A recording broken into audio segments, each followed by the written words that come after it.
Au menu de cette conférence de presse, nous avons plusieurs thèmes. Tout d'abord, nous allons parler, bien entendu, de cette réunion de haut niveau virtuel qui a eu lieu donc le 1er octobre dernier.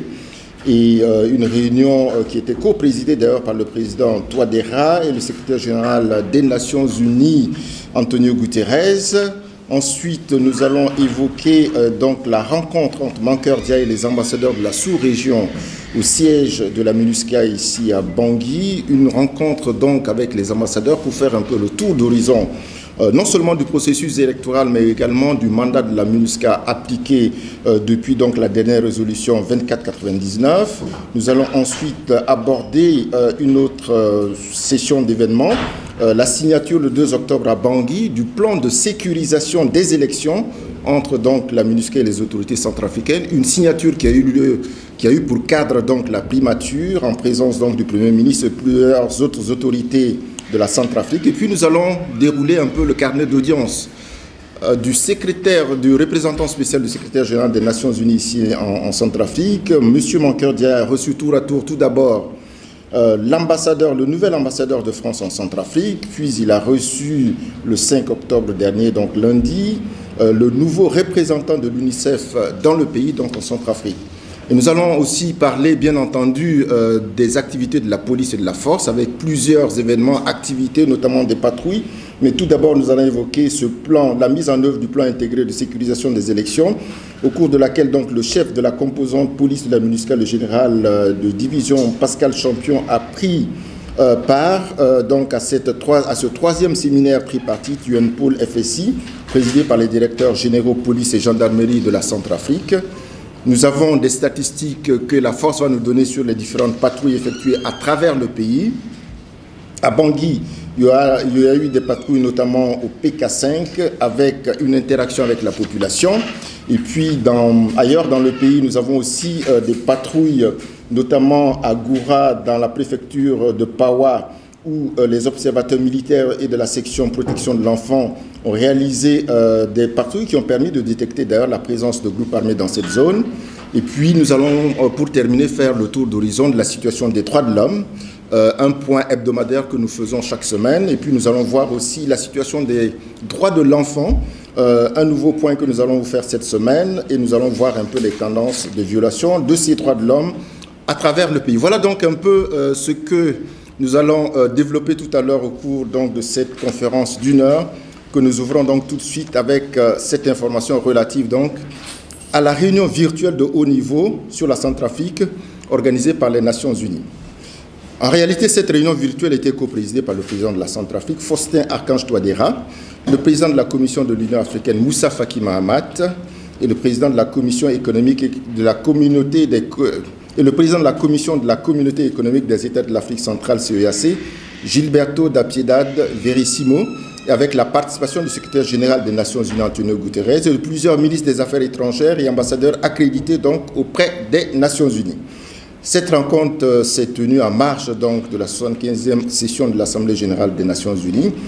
Le président Touadéra a indiqué dans son propos lors de cet événement de haut niveau que des progrès certains sont en cours dans la mise en œuvre de l'accord politique pour la paix et la réconciliation du 6 février 2019 avec comme indicateur le maintien du gouvernement exclusif.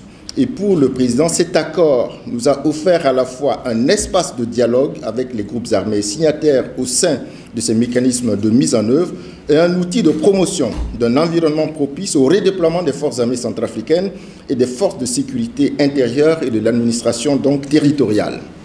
Et en évoquant l'utilité de cet accord dans le processus politique, le président Touadéra a affirmé que nous sommes aujourd'hui convaincus que cet accord est la seule voie crédible vers la réconciliation nationale et une paix durable en Centrafrique.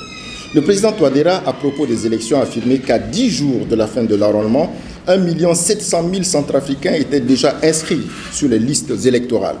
Il a ajouté que cette performance n'aurait certainement pas été possible sans le soutien de l'Union européenne et des partenaires internationaux, notamment par la mise en œuvre effective du mandat d'assistance technique, de soutien opérationnel au processus électoral et du plan de sécurisation intégré des élections de la MINUSCA. Enfin, le chef de l'État centrafricain a profité pour condamner toutes les récentes attaques contre le leadership de la MINUSCA dans la mise en œuvre de leur mandat de bons offices politiques et d'assistance électorale. Le secrétaire général des Nations Unies, quant à lui, Antonio Guterres, a insisté sur le processus électoral en cours en Centrafrique en disant que les élections présidentielles, législatives et locales représentent une opportunité unique pour la réconciliation nationale et la consolidation de la paix, ainsi que l'ordre constitutionnel et des acquis démocratiques dans le pays. M. Guterres a dit espérer que l'engagement de certains groupes armés, en République centrafricaine donc, au soutien à son appel au cessez-le-feu, puisse contribuer d'une certaine façon à consolider les acquis de l'accord de paix. Puis il a davantage insisté sur la réussite de ce processus politique en affirmant que les autorités centrafricaines, ainsi que toutes les parties prenantes nationales, ont une responsabilité historique dans le bon déroulement de ces élections qui doivent être libres, transparentes, sécurisées, inclusives et dans les délais constitutionnels. Et face au gap financier pour à la fois soutenir et le processus électoral, aussi pour subvenir aux besoins de 2,6 millions de Centrafricains, le secrétaire général des Nations Unies a lancé donc un appel à la générosité de tous les partenaires afin de combler le déficit financier pour les élections présidentielles et législatives de décembre, mais aussi pour des élections locales prévues en 2021. Mais il a aussi lancé donc un appel aux donateurs afin qu'ils renforcent d'une manière significative leur coopération avec la Centrafrique dans les domaines économiques et humanitaires. À l'issue de cette réunion de haut niveau sur la Centrafrique, le secrétaire général adjoint des Nations Unies pour les opérations de maintien de la paix, M. Jean-Pierre Lacroix, a indiqué qu'il y avait une unanimité pour soutenir la tenue des élections à date prévue, donc le 27 décembre prochain en Centrafrique. Voilà donc pour cette réunion de haut niveau donc, qui a réuni pas mal de beau monde. À présent, une autre actualité, le représentant spécial du secrétaire général des Nations Unies en Centrafrique et chef de la MINUSCA a rencontré samedi dernier les ambassadeurs africains accrédités donc en Centrafrique, donc les ambassadeurs de la région. Une rencontre qui a permis de le faire donc le tour d'horizon de la situation politique et sécuritaire et de parler de l'évolution du processus électoral et de la paix en Centrafrique.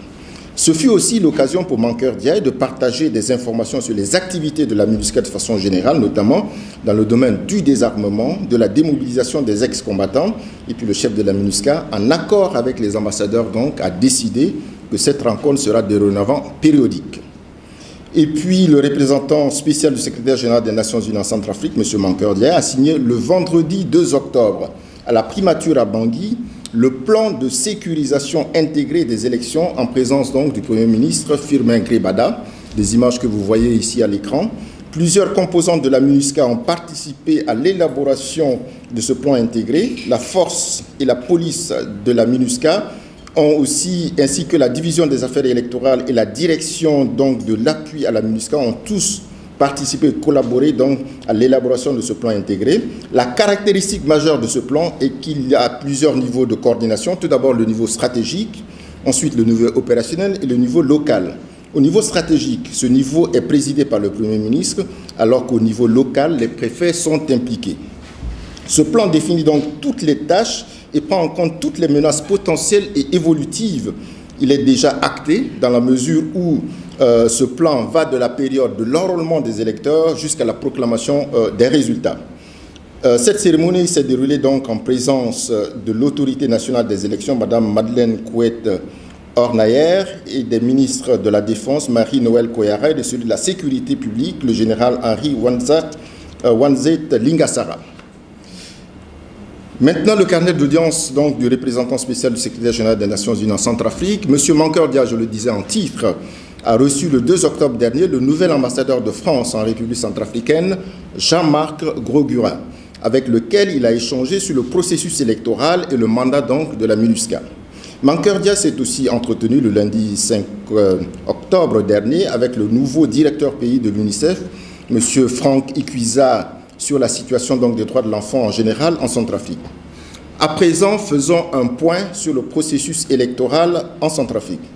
À la date du 5 octobre, l'opération d'enrôlement est totalement clôturée à Bangui, ainsi que dans les 14 préfectures dont Bamili Bangora, Baskoto, Oboumou, Kemo, Lobaye, Mambere Kadei, Boumou, Ombela Mpoko, Ouam, Sanga Mambere, Nana Gribizi, Haute-Koto, Vakaga et Waka. Donc sur l'ensemble de ces 14 préfectures, donc, le processus est bouclé ainsi qu'à Bangui. Des vols de la MINUSCA ont acheminé au cours de la semaine dernière sur Bangui les formulaires ayant servi donc à l'inscription des électeurs. Ainsi, la mission a transporté les procès-verbaux et les formulaires de la Basse-Koto et de la Mambéry KDI ainsi que de la Waka. Les préfectures de Nana Mambéré et de Luam Pende peinent à finaliser les opérations d'inscription des électeurs en raison des problèmes d'insécurité dans les centres non encore ouverts ou interrompus par les agissements des 3R. Mais vous savez que la situation est évolutive sur le terrain. Une délégation gouvernementale dont l'ANE fait partie est dans la préfecture et donc dans ces préfectures concernées pour trouver une solution avec les acteurs afin de relancer donc les opérations d'inscription. L'enrôlement des électeurs est terminé donc dans 13 pays de la diaspora, je dis bien 13 pays de la diaspora où la diaspora centrafricaine est présente. Cela permet à l'ANE donc de compléter les listes électorales globales conformément aux nouvelles modifications de son calendrier. Mission conjointe donc ANE gouvernement député à Boire et à Cuy. Une mission conjointe composée des représentants du gouvernement, de l'ANE, des députés du Nord-Ouest s'est rendue à Boire et à Cuy le 3 octobre dernier pour donc rencontrer les autorités locales et encourager de façon plus précise la population à participer donc au processus électoral.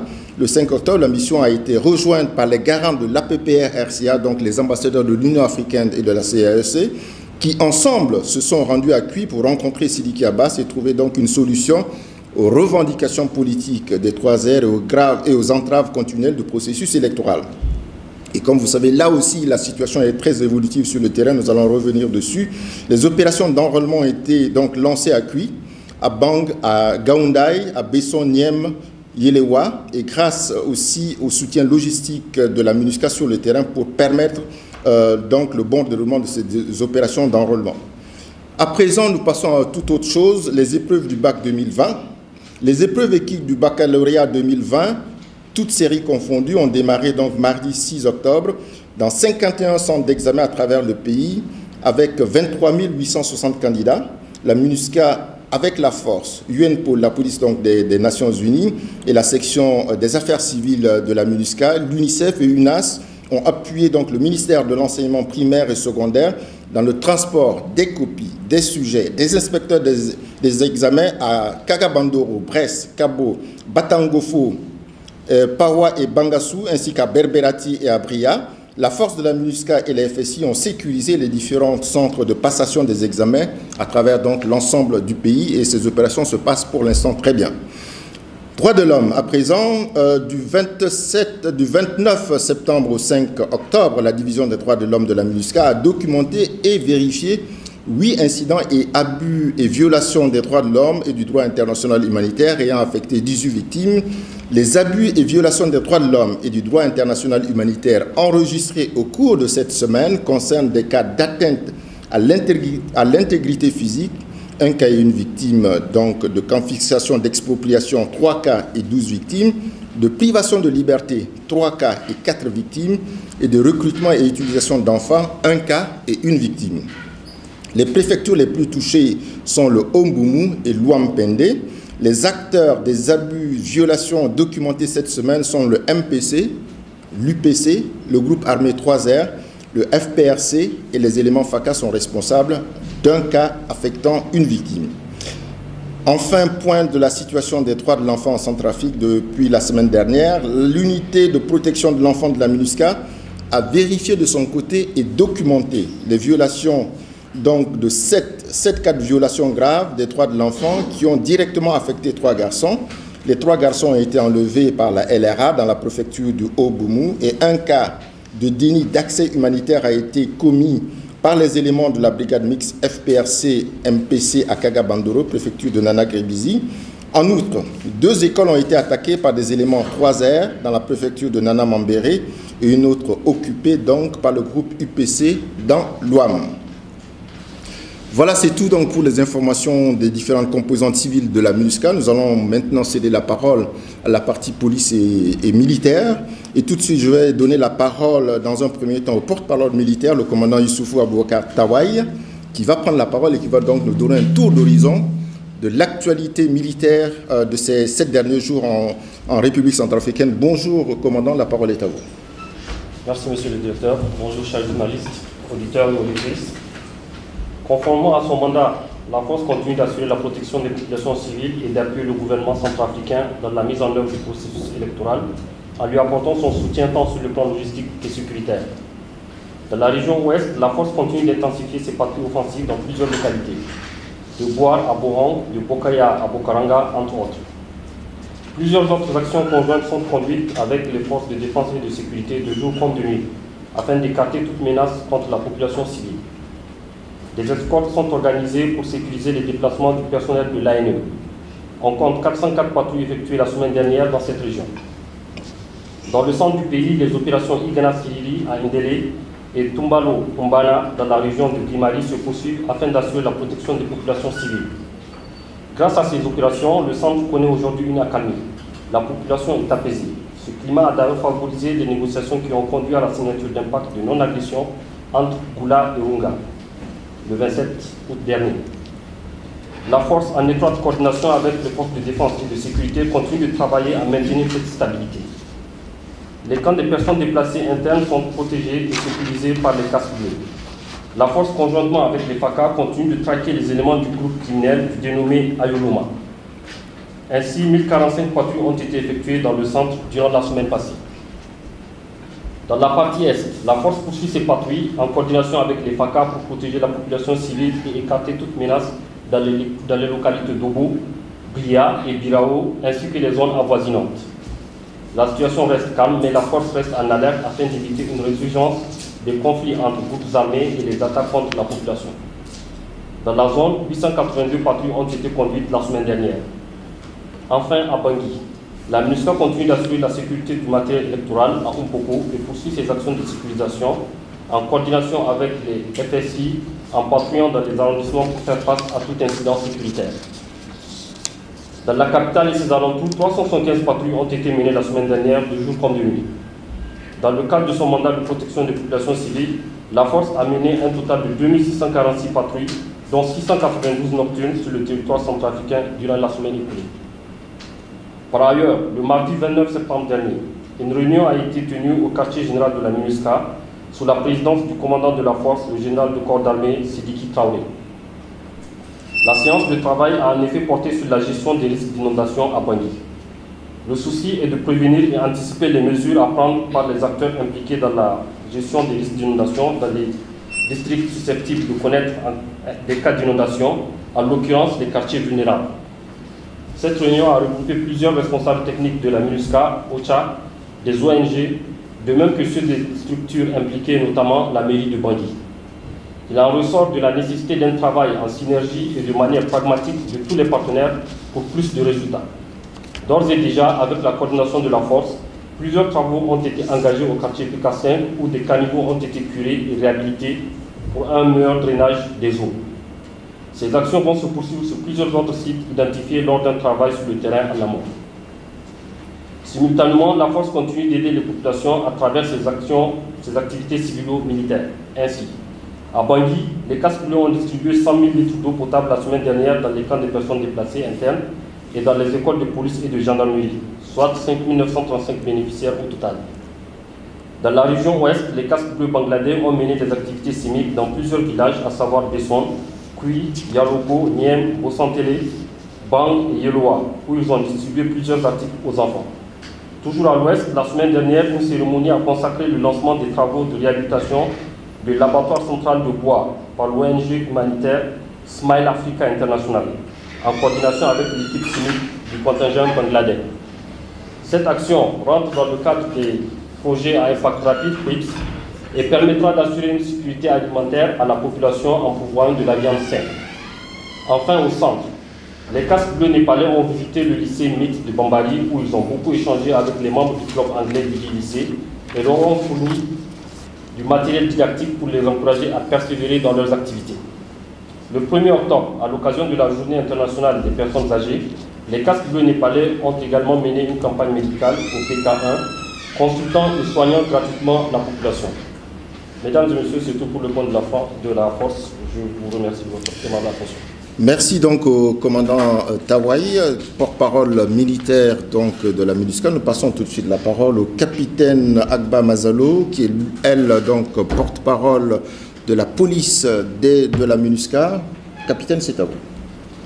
Merci, monsieur le directeur. Bonjour à tous. Pour la police de la MINUSCA, la semaine écoulée a été marquée par des rencontres dans le cadre des préparatifs pour la sécurisation des prochaines échéances électorales. Le 30 septembre, le groupe de travail sur les élections a tenu une réunion au quartier général de la MINUSCA. On prit part à cette rencontre les représentants FSI et FACA, le représentant de la division appui aux élections, le chef de la division sécurité de l'ANE, ainsi que le représentant UNPOL. Entre autres sujets de la réunion, la mise à jour de la cartographie de déploiement FSI, UNPOL et FACA. Le 3 octobre, dans le cadre de la mise en œuvre du plan intégré de sécurisation des élections, le chef de la composante police de la MINUSCA, le général de division Pascal Champion, a pris part au 3e séminaire tripartite UNPOL FSI, présidé par les directeurs généraux de la police et de la gendarmerie centrafricaine. Il a été question de la préparation opérationnelle des forces de sécurité intérieure et du soutien de la composante police et des partenaires techniques et financiers. Dans le même sens, le 30 septembre, les UNPOL en colocation à la brigade territoriale de Bimbo et au commissariat de police du 6e arrondissement à Bangui ont apporté leur appui à la tenue d'un atelier de sensibilisation au profit des forces de sécurité intérieure, des autorités administratives et des membres du réseau d'alerte précoce. Cet atelier a été organisé par l'assistante de liaison communautaire de la MINUSCA. C'était dans les locaux de la mairie du 6e arrondissement et avait pour thème la prévention des violences et le maintien de la paix pendant le processus électoral. UNPOL a également participé à une réunion sur la gestion d'éventuelles inondations.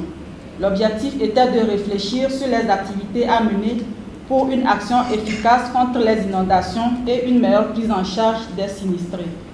À l'issue de la rencontre qui s'est tenue à la salle de réunion de la Direction générale de la protection civile, une visite de terrain dans les zones inondables du 2e, 3e, 7e arrondissement et Bimbo a été effectuée par les participants. Appui opérationnel aux forces de sécurité intérieure. Dans le cadre de la sécurisation de la ville de Bangui et ses environs, les équipes conjointes composées des forces de sécurité intérieure, UNPOL et la JTFB continuent les patrouilles conjointes et mixtes. 12 personnes ont été interpellées pour diverses infractions. Au PK5 dans le 3e arrondissement, UNPOL et FSI continuent leur patrouille de sécurisation et de sensibilisation de la population contre la COVID-19.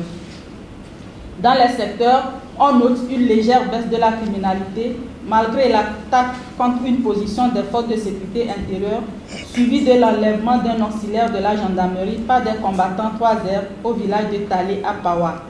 Cet élément a été par la suite libéré. UNPOL continue de mener conjointement avec les FSI des investigations et des patrouilles pour protéger la population. Enfin, dans le cadre du processus de recrutement en cours, le comité technique mixte de recrutement s'est réuni le 1er et le 6 octobre à la primature sous la direction de son président et en présence des responsables de la police et de la gendarmerie centrafricaine, du PNUD et des UNPOL. L'objectif de cette rencontre était la préparation des prochaines visites médicales, notamment la saisine du directeur de santé des armées, l'acquisition des matériels, la mise en place des équipes de travail paramédicales qui devront être assistées des unités de police constituées de la MINUSCA et la mise à jour des installations en tenant compte du contexte Covid. Le site de l'école de la gendarmerie nationale a été retenu pour le déroulement des visites médicales. Voilà l'actualité de la police au cours de la semaine écoulée. Voilà, merci bien au capitaine Agba qui vient donc de nous présenter un tour d'horizon de l'actualité des activités donc de la police de la MINUSCA ces 7 derniers jours dans le pays. Elle intervient donc après le commandant Tawai qui, lui, nous présentait les actions et activités également de la force au cours de ces derniers 7 jours. À présent, nous passons à la deuxième séquence de cette conférence de presse consacrée aux questions-réponses. Et mesdames, messieurs les journalistes, la parole est à vous.